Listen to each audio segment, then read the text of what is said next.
I approached the Wexford Housing Department and I told them that I would have no further dealings with them. I've been on the housing list and working, going from self-employment to working for others, but not in receipt of gainful employment, so unable to actually depart fully from job seekers allowance. My income being below a certain threshold, and it meant that I remained eligible for a place on the housing list. Now this is probably going on approximately, between 10 and 13 years, I'd say. So with that in mind, in 13 years I haven't received an offer of a house, and I've only received assistance from HAP once, and for a relatively short period of time, when I had my daughter. And it was once. And so they haven't helped me. And when I've been on the housing list, they've taken me off of it, sometimes without even notifying me. The most recent time they took me off the housing list was because they wanted proof of address, even after they had posted something to that address. So who would post something to you to ask you for your address, and then that be the reason that they would take you off the housing list? Because you didn't give them the address they already had. You didn't give them proof of the address that they posted it to, but they took you off the housing list on account of you not confirming that where they posted it was your address. What if they sent it to the wrong address, being that you didn't live there? They knew that I lived there. Otherwise, why would they have moved to taking me off the housing list and be sure that I had received a letter and just failed to reply to it? So why would they be asking me for proof of address if on the strength of knowing that that was my address, they deemed that I had failed to get in contact with them or respond to their letter in a timely fashion? So notice, they have these time limits that they'll place on things, but they don't have any expectation or any expectancy on a time limit or a time frame within which they'll aid you or help you. 2 months, houseless, homeless, whatever way you want to phrase it. I say houseless, on the streets in Wexford. They've done nothing. 5 years since they've assisted me in any way monetarily, even though I'm eligible for the housing list. 5 years. 5 years I haven't been able to invite my daughter over, even though I had her till the age of 4, full time, 36 hours a week, many weeks. And I was spending more time with her for the first 4 years of her life than her mother was. Yet from 4 years old to 9, the state have not in any way aided me in being able to facilitate my daughter to stay with me. For 5 years, even though I was eligible for the housing list. All they need to know in terms of whether you're eligible for the housing list is, are you on the social welfare? Do you have property of your own? That's all they need to know.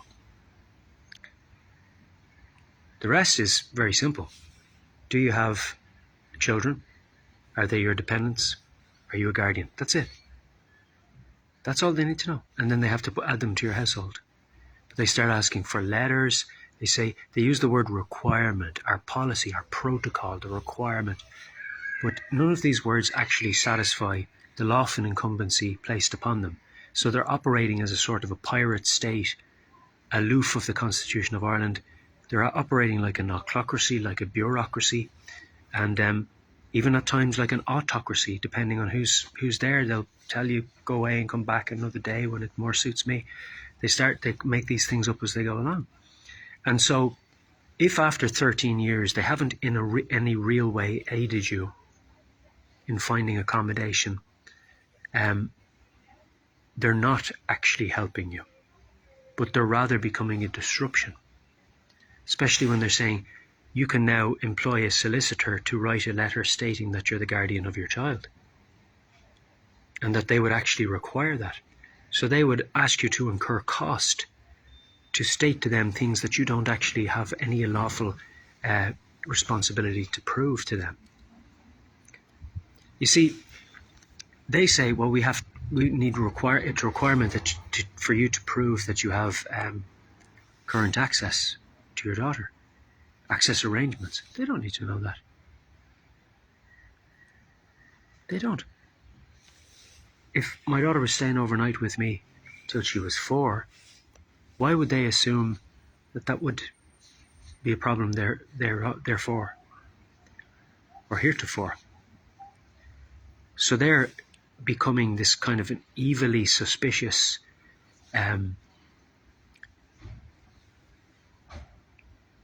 source of doubt, and they're becoming this divisive force and energy in family units, requiring things that they don't actually have any lawful right to require or ask for. And so what actually happens is they place these things in the way of your access to getting a house. Today a man went in front of me, he had a Dublin accent, and he was signing for a house in Riverchapel. 13 years I'm on the housing list in Wexford, and they keep taking me off it. Even though I'm working, contributing, I was feeding Wexford people, I was entertaining them in bars, venues, hotels, playing at their weddings. Still, 13 years down the line, nothing. And I haven't been able to have my daughter with me since she was 4 years old. And they're still throwing paper at me. So today, I went up there and I said, that's it. I'll have no more dealings with you. It's been 13 years. You haven't actually offered me a place. The last place I was living in, you wouldn't even give me HAP for some silly administrative reason, even though the tenancy agreement I had was lawful. You wouldn't assist me in it. 5 years since I was with my daughter, and they haven't done anything to help me but throw paper at me and ask for things that they don't have any lawful entitlement to ask for, getting involved in matters that are none of their business. If you say to somebody, yeah, that's fine, yeah, we know that your daughter is your dependent, you're the guardian, that's fine, yeah, we put you on the housing list for a house, but when we find that house, you're going to have to prove that you have access to her. That is nonsense. That's logically inconsistent. Yeah, you can go ahead and get a house with your daughter on HAP, but if we actually find a house, then we'll start putting barriers to access. If we actually have a house to give you, we'll start placing barriers to access. It'll actually start costing you solicitors' fees. That's their suggestion. To write letters and da-da-da-da. That's like saying, we're going to be evilly suspicious about you and assume that you don't have access to your daughter, and that you have to now prove it. That's like everybody who wants to come into your shop has to prove they're not a thief. No. The presumption of innocence stands. The good name of a person has to be respected, and what they have said to you has to suffice until you have evidence to the contrary. It's called presumption of innocence. Be different if there was at some stage, like, a court order in place banning me from seeing my daughter or whatever it was, or I was a violent man or something, and I, struck my child and habitually, and there was domestic. That would be very different, because there would be an extant order in place. But if there's nothing in place and there's never been anything in place, their evil suspicions are becoming a divisive source and a disruptive source, and they're actually potentially incurring cost to those who comply with them. So what's actually happening now is Wexford Housing Department are discriminating against me. 13 years, and they've been taking me off this housing list. I applied, they've come up with silly reasons to take you off. I mean, taking somebody off the housing list because you sent them a letter to the address they live at to get proof that they live there. And that is the reason you take them off the housing list. I mean, come on, guys. I mean, what kind of la-la land is this we're living in? Then people from Dublin skip in to sign up for a house in Riverchapel.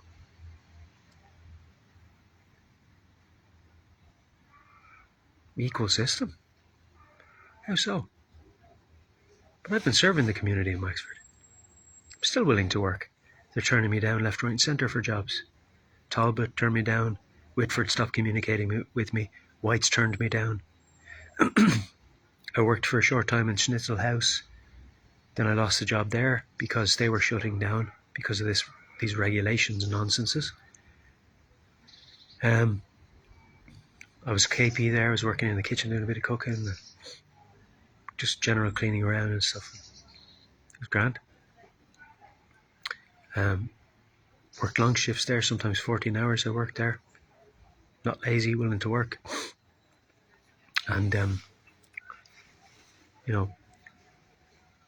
still barrier. I sleep on a mat on the ground there, over by the Crescent on Wexford Quay.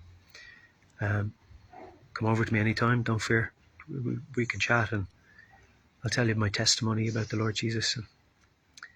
I'm around the town most times, in the library quite often as well. And sometimes I go to the gym in Whites. I go once a week to have a wash and I use the gym. I hit the gym hard on the day that I'm there. I'm still sore now. I was there on Tuesday. Today's Thursday, isn't it? Yeah, Thursday 25th of August. Muscles are still sore, so hit it hard and then have a week to recover because I only go once a week. It's all I can afford. But it also maximises the benefit that I receive for the €10 I spend for the one visit. It's not only a shower and a shave and a wash and a trim of the beard and change of clothes, but it's also a gym visit then as well, so I maximise the benefit of it. So that's good, but it's costly. €10 is costly for somebody who's on the street. It could be worse, I suppose, but I use the laundry services then down at Tesco. They're a tenner. That's roughly a tenner to wash and dry. It saves you buying like trousers every week and the likes of that, Like, it wouldn't be bad if you're just buying a t-shirt once a week or something along those lines. The moment I'm washing them and the socks and stuff of that nature. But then as well, that when you have dirties, you have to put them in little plastic bags so they don't smell up and all that kind of stuff. Because you don't want to be smelly going around when you're in around the town around other people. You want to stay clean and smelling fresh. So I use the essential oils because they're antibacterial, antifungal, antiseptic, and they're also fragrant. And they keep you clean and smelling well. It's also good to allow your body to build up its natural oils as well, actually, because they have a sort of a protective value, because there's actually a bacteria, sort of a microbiome on the surface of your skin, and when you allow it to develop healthily, it has a kind of a cleaning antibacterial effect, just like any microbiome, the one in your nose, the one in your gut. If it's healthy, if it's properly, that's why putting this alcohol wash on your hands the whole time, it kills that, It suffices to probably rinse and dry your hands with water. It's probably enough, realistically speaking. If you dry them thoroughly, wash them thoroughly, dry them thoroughly, water will suffice if the water's clean. And so people probably wash too often anyway. It's different as well if you're in a relationship with somebody, and, if you're in a marriage and you have relations with them, that's different. But if you're just a guy on this side of the street, there are ways of keeping yourself clean with a shower once a week, But as long as you're kind of smelling well enough in the proximity of others, or even smelling nice with the lavender oil or tea tree or the eucalyptus or whatever you're using. I use eucalyptus on the beard, lavender on the clothing, and tea tree on my feet to keep them healthy. And that gets me through most of the week. And then I carry a face cloth and a small little thing of shampoo. And the small little thing of shampoo would do me a week or 2 weeks. I was having to take a bigger one, but I found one in Deals about that size, and that works for me. And today I washed my hair. Wherever I can find a sink. Sometimes I just use a bottle of water and go down by the seaside and wash, little shave round, put on the oils. If the beard needs trim, but most of the time trimming it once a week in the gym suffices. And then the cloth will have some residual soap on it after you've dried your hair and stuff, and then you can wash your body.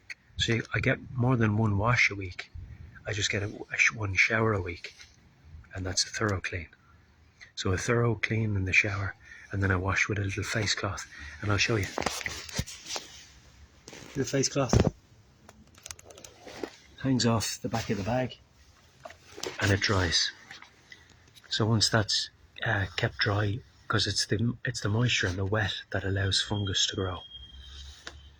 So in this weather, I'm able to buy one cloth, and it'll do me, because I'll use it to wash, then I'll rinse it thoroughly, and I'll let it hang off the back of the bag to dry. In this weather, it's fine. Then once it's dried, it can go back into the bag and be used again, because it's clean. It's been rinsed. It's had soap in it, and the air has dried it out and aired it. And you'll have a smell of it. It smells fresh. You can use it again. But if it's wet and you put it in something, it'll start to propagate bacteria and start to smell. So that's not a good plan. So it's just having these little bits of knowledge, and you accumulate them as you go. And you find little ways of getting around. So it's manageable, you know. I would rather be in that situation than have this to and fro and back and forth with the housing department and allow them to become a disruptive and divisive force in my life, because they haven't been a helpful one at any stage, really. I mean, the one time they helped me for a short period of time with paying the rent, I mean, it actually probably amounts to about 30 or 40 euros a week that they're helping you with. It's something. But like, with houses starting at 1,200 euros a month, it's a lot of money. It's 300 euros a week. So where would you get it, like? And they help you, I think, to the tune of 530 a month. So that's not even half of it. Sure, where would a man on the street get that money? You're not working, nobody giving him a job. It's just unrealistic. You're filling out paperwork to no avail. Really, let's be real about it. And then they say, well, it might be a year or 4 years till we have something available to you. Oh, might be. If I'm still on the housing list, you haven't taken me off, and then I'm dropped down to the bottom of the list again. They're only using it as something to thwart you with. They're not actually seriously trying to help you, because if they were, 13 years later, you'd have something.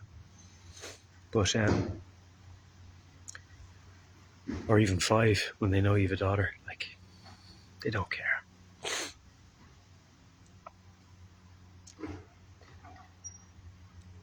The system favours the mother, and the child benefit goes to her, and they don't care. The father, like, they don't care about keeping the family unit together. They only care about having the perception that the society is functioning, you know. So they try to keep the mother happy, because the mother's more likely to kick up stink if she doesn't have access to the child than the father in most cases. So they know that many fathers have been kind of led to engage this society where you lay your seed and then move on. And so lads are going around with children all over the place. And it's just vile. The system is vile.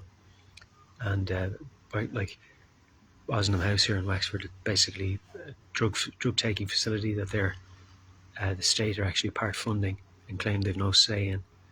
The things that have been said to me over the last few years, or few weeks, by the housing department has just shown me how bold they are now in even publicly declaring that they are corrupt.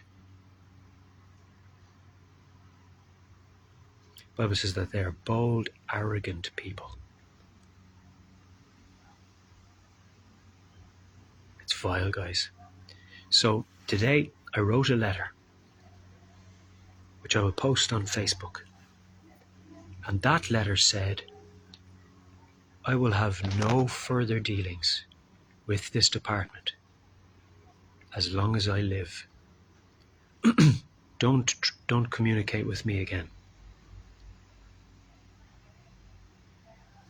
And there's no bitterness in that, no resentment in that. It's just removing a tentacle that enables them to be a disruptive source or force, potentially, in my life. So, yes, I would rather be on the cold streets and risk getting sick than go back and forth with them, when you're more likely to be on the cold streets anyway, getting sick, having gone back and forth with them. 5 years on, nothing. 13 years on, nothing. Nothing. Zero.